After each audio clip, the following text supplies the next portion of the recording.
नमस्कार, दी हरियाणा टॉक्स के खास मुद्दे में आपका स्वागत है। नमस्कार। और इस खास मुद्दे में हम बात करेंगे 19 नवंबर को रोहतक के काहनी गांव में जो ऑनर किलिंग हुई है उसके पीछे की कहानी। इस ऑनर किलिंग में काफ़ी संजीदगी से हम बात करेंगे क्योंकि इसमें सामाजिक ताना बाना भी है, अपराध भी है और रिश्तों का कत्ल भी है।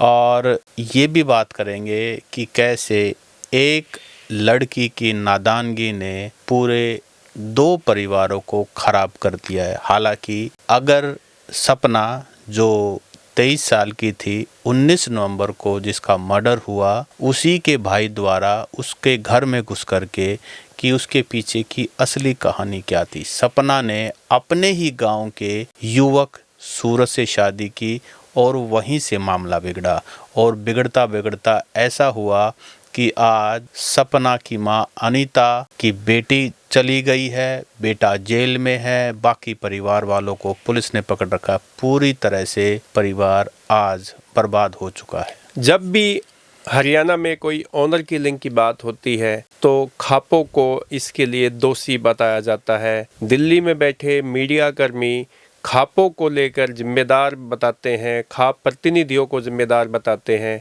लेकिन खापों का इस ऑनर किलिंग में कोई लेना देना नहीं है।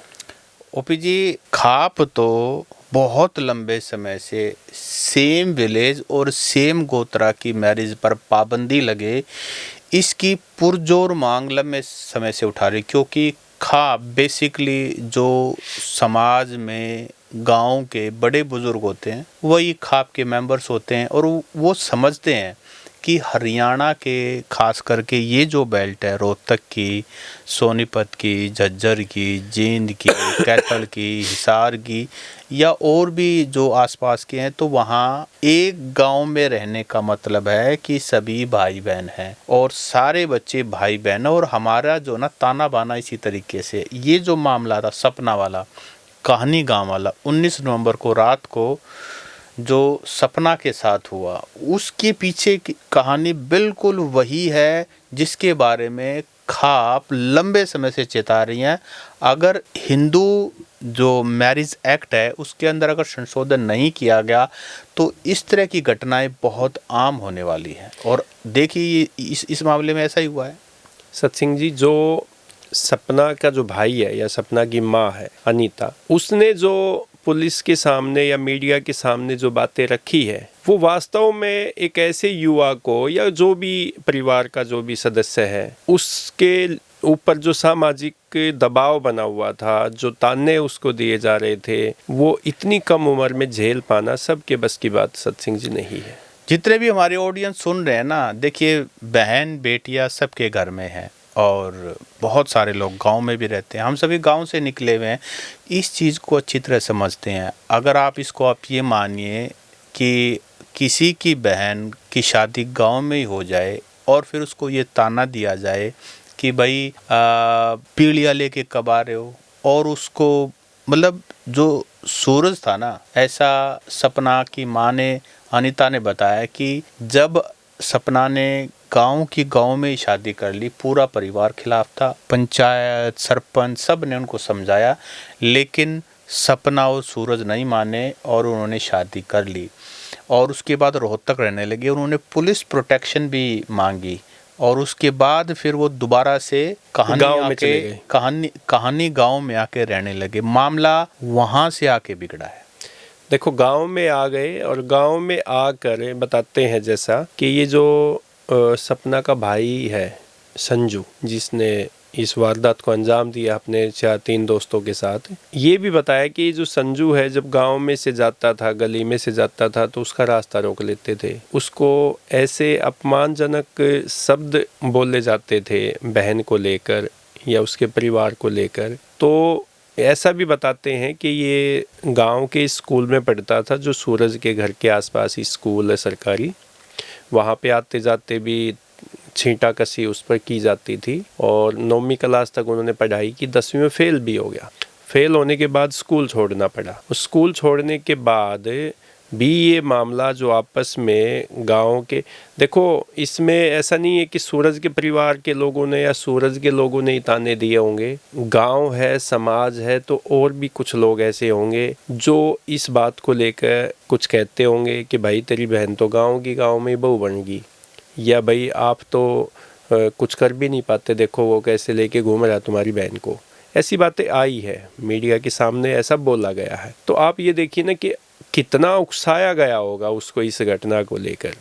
ये उकसाने वाली बात है। जो वारदात को अंजाम दिया है ये उसके सामाजिक दबाव ना झेलने की वजह से और उसके उकसाने की वजह से ही इस वारदात को अंजाम देने तक ये जो नौबत आई है। अनीता जो सपना की माँ है उसने ये भी बताया कि जब उसका बेटा संजू जिस समय शादी हुई परिवार के सबके खिलाफ जा कर के, उस समय 14 साल का था, और उसी के बाद जैसे ही वो अपने हम उम्र बच्चों के साथ मिलता, उसको कहते तेरी तबीयत बेबाजरी है।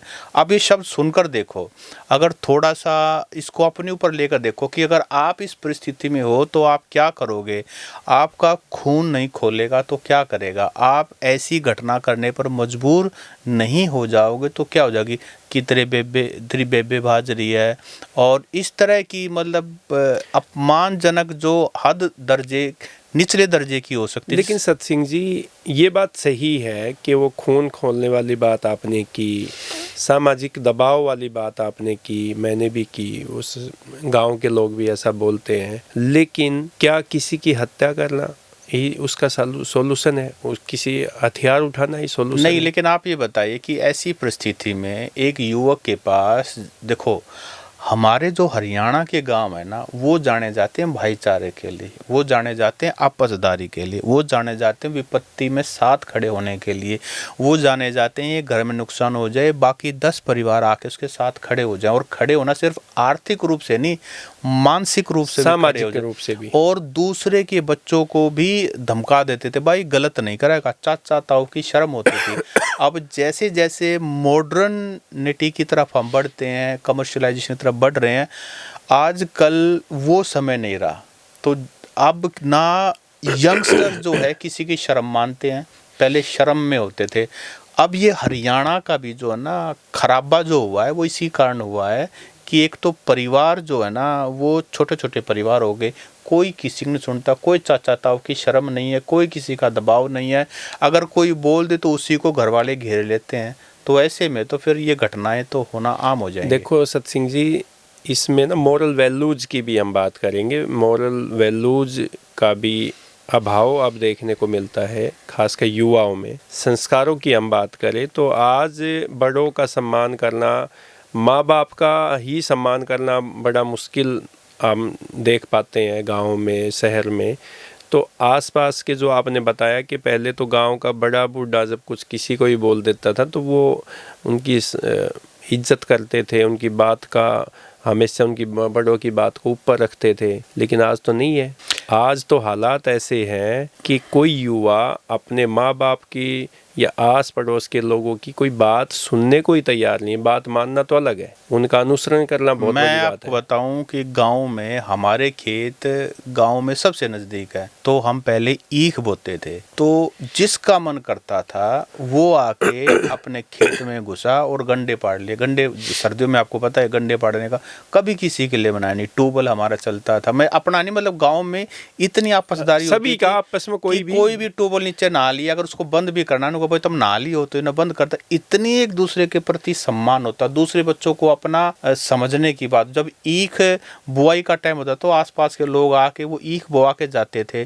गुड़ का कोल्लू था, कोल्लू के अंदर भी सब अपना गांव वाले तो वैसे ही सब्जी उगाते। तो पहले तो मतलब आपसदारी इतनी बढ़िया थी। संसाधन नहीं होते थे पहले, तो ये भी होता था कि किसी के घर में एक बैल है तो पड़ोसी है ना अपना दूसरा बैल उसको साझे में दे देता कि भाई पहले तू बोबा ले, फिर मैं, आप मेरे को एक बैल दे देना, फिर मैं बोबा लूंगा। तो इस तरह की घटनाएं इस तरह की घटनाएं मैंने तो बचपन में सुनी ही नहीं कि और किसी ने गांव के गांव में शादी और कर जो ली। गांव गवांड की बात है, आप देखोगे कहीं पे कोई बारात जाती है किसी भी गांव में, तो सबसे पहले वहाँ गांव में जाते हैं तो लड़के वाले जाके ये पूछते हैं कि भाई हमारे गांव की कोई लड़की तो नहीं ब्याह रखी है यहाँ पे। और अगर उनको पता चल जाता है कि भाई हमारे गांव की लड़की इस गांव में ब्याह रखी है, तो वो जो लड़के वाले हैं वो गांव के लोग हैं, वो उसके घर में जाते हैं और उस बेटी की मान करके आते हैं, उसके परिवार की मान करके आते हैं। ये आज भी जो परंपरा है, ये प्रचलन है, आज भी कायम है। ये गांव में, शहर में अड्डे पर भी अगर मिल जाए कोई ब्याही और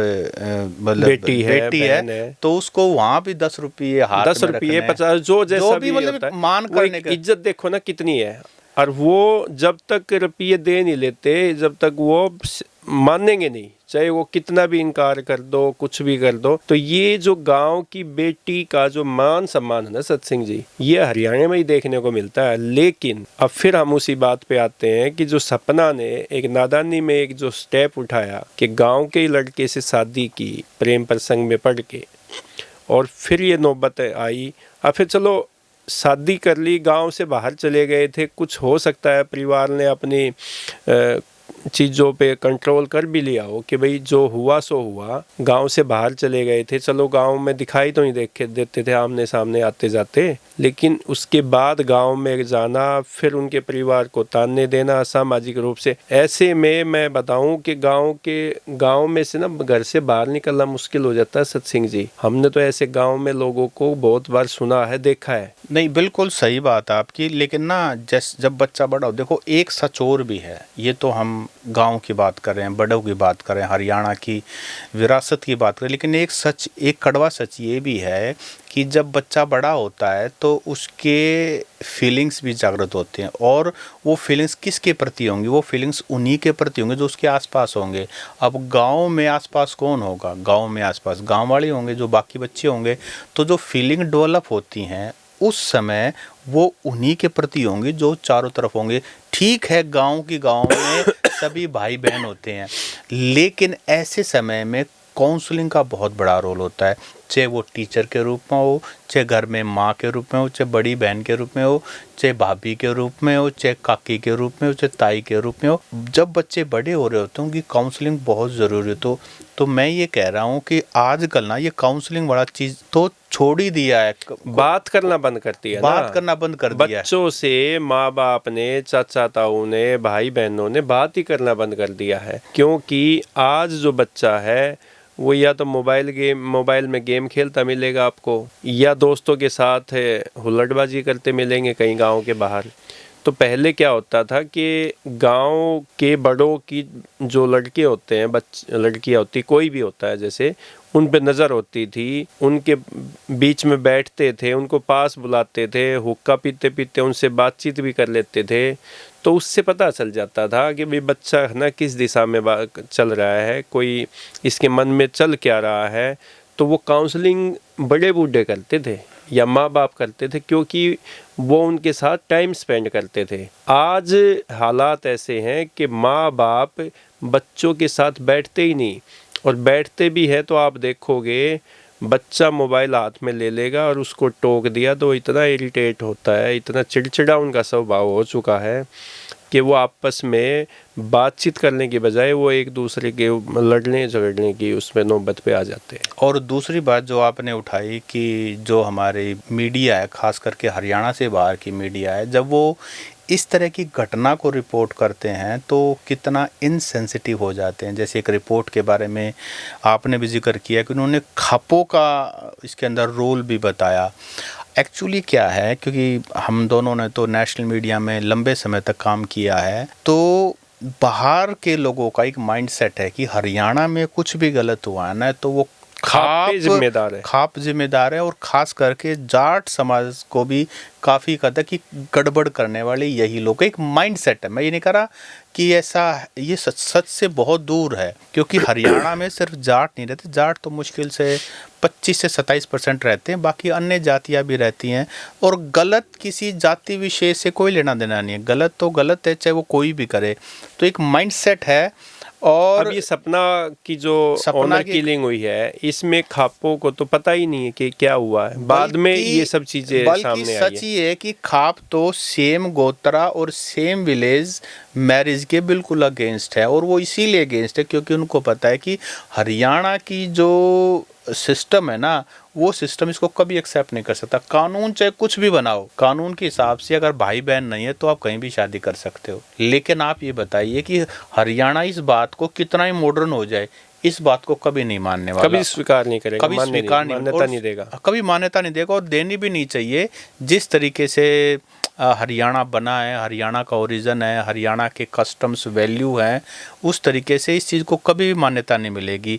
लेकिन पत्रकार जो हैं, जो शायद बिहार से हैं, कहीं और से हैं, यूपी से हैं, या मतलब हरियाणा के अदर स्टेट से जो नॉन हरियाणा रेजिडेंट है, उनको ये लगता है कि यहाँ पर गड़बड़ करने वाली खापें हैं, ऑनर किलिंग करो, जबकि सच ऐसा नहीं है। इस सपना वाले मामले में सतसिंह जी, एक अखबार ने एक वेबसाइट पे तो एक स्टोरी पब्लिश की गई है जिसमें खापों को ही जिम्मेदार ठहरा दिया। नहीं, इसमें भी खापों को जिम्मेदार ठहरा दिया। खापों की रेड लाइन को उन्होंने क्रॉस किया और वो मारे गए, जबकि हकीकत कुछ और है। सपना की हत्या उसके भाई ने किस लिए की है, उसके पीछे अनीता जो सपना की माँ है उसका इंटरव्यू आपको देखना चाहिए। उसकी माँ का कहना है कि उसका बेटा संजू उस समय 14 साल का था जब सपना ने अपने परिवार के अगेंस्ट शादी की, और उसके बाद उसको जिस तरह से ताने दिए गए, जिस तरह से उसको अपमानजनक बातें गई, जिसको गालियाँ दी गई, उसको घेर करके पीटा जाता था, सब जगह उसकी जो भी अपमान होता था।